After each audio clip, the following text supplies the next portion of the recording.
Hi, I'm Sister Laurie Brink, a Dominican sister of Cincinnati and professor of New Testament studies at Catholic Theological Union.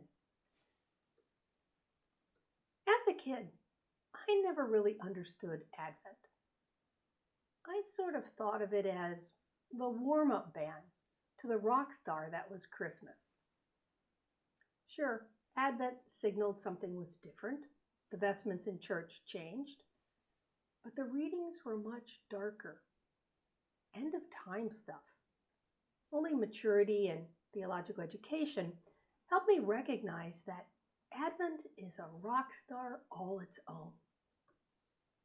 It is a celebration of awaiting the birth of Jesus and also anticipating his second coming, or parousia. Advent comes from the Latin adventus, which can refer to the state of having arrived or being present at the arrival. It can also mean a coming or an approach. We know that Jesus has already been born, having arrived, but we live in anxious anticipation of his coming again in the last days. The theme of the readings for Advent reflect a sense of expectancy. In the beginning of Advent, the focus is on the eschatological and messianic expectations. Eschatology is the theology of end times. Like I said, dark stuff. But dark stuff into which light will dawn.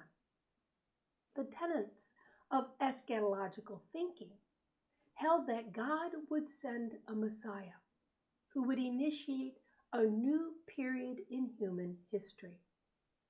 Wrongs would be made right, and justice would reign. Boy, don't we need that. We need a sense of hope and justice these days. 250,000 Americans are suffering from COVID-19. Worldwide, nearly 1.5 million people have died from the virus.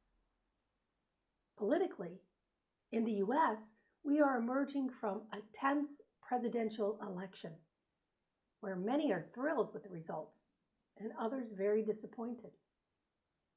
Racial inequalities, economic disparity, and fear have seized us.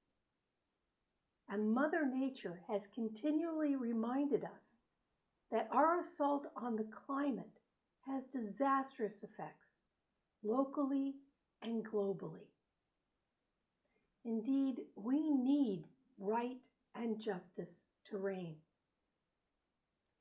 And Christmas is our celebration of the beginning of that reign, the season that celebrates the incarnation of Jesus, who is Emmanuel, God with us. And Advent gives us 4 weeks to reflect on that theological gem, to ponder that God chose to be one with us, and that in that choice, we received a God with skin on, Jesus.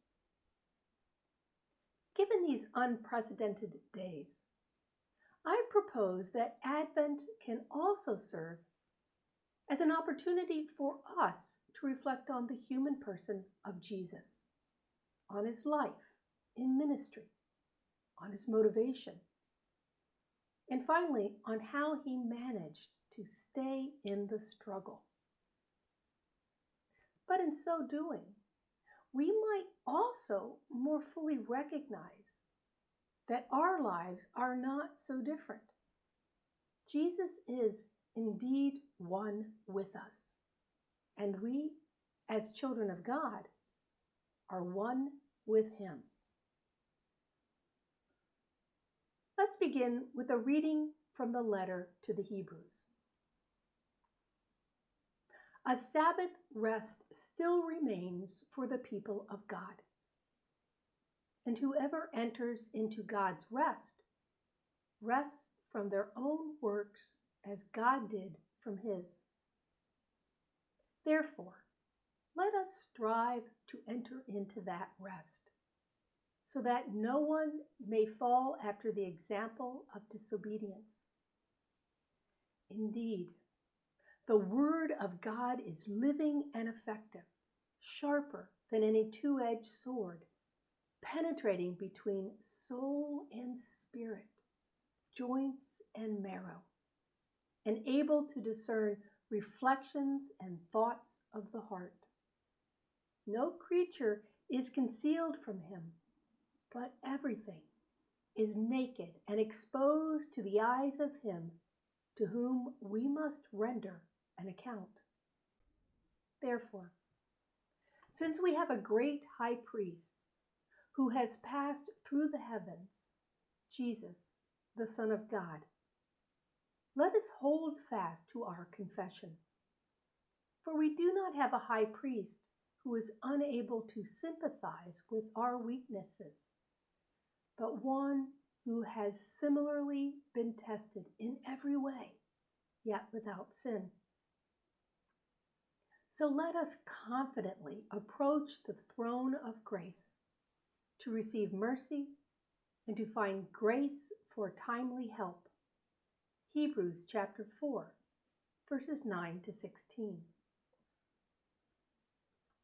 I begin with this reading because I think it speaks of three things that are likely dear to us: rest, the ability to discern reflections and thoughts of the heart, and finally, that Jesus was one like us.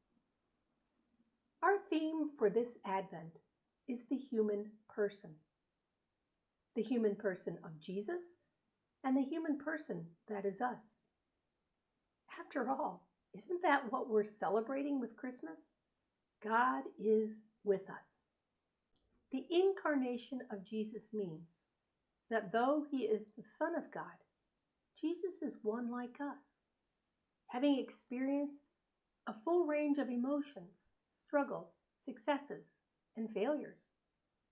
Far from removing himself from the pain and suffering of his day, Jesus reached out in compassion, restored those who were suffering, and returned frequently to his source of strength. As we prepare for the celebration of the Feast of the Incarnation, that is, Christmas, these sessions provide us an opportunity to reflect on the humanity of Jesus by answering these questions. What did Jesus do? Why did he do it? And how is he able to keep doing it? I hope that by answering these questions, we will come to experience more deeply that Jesus is one like us. And in our response and service to others, we are also one like him. You can watch these videos as a mini Bible study, or you can pray with them, or you can do both. After each session, I will suggest a few questions to ponder. You may choose to keep a journal of your reflections, or perhaps you will gather virtually with others and discuss your thoughts. My hope is that these biblical reflections might help you encounter anew the humanity of Jesus as we await the feast of the Incarnation. But before we start, I'd like to ask you to ponder for a moment. In the Lord's Prayer we say, "Our Father who art in heaven, hallowed be thy name. Thy kingdom come, thy will be done, on earth as it is in heaven. Give us this day our daily bread."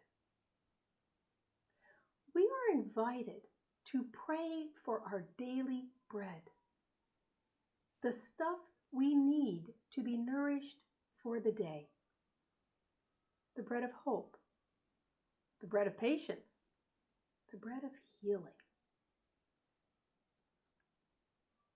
As we begin this time of reflection, What do you need? What intentions do you bring? Take some time to ponder your reflections. And then perhaps read and pray with Hebrews chapter 4, verses 9 to 16. Blessings on your reflection.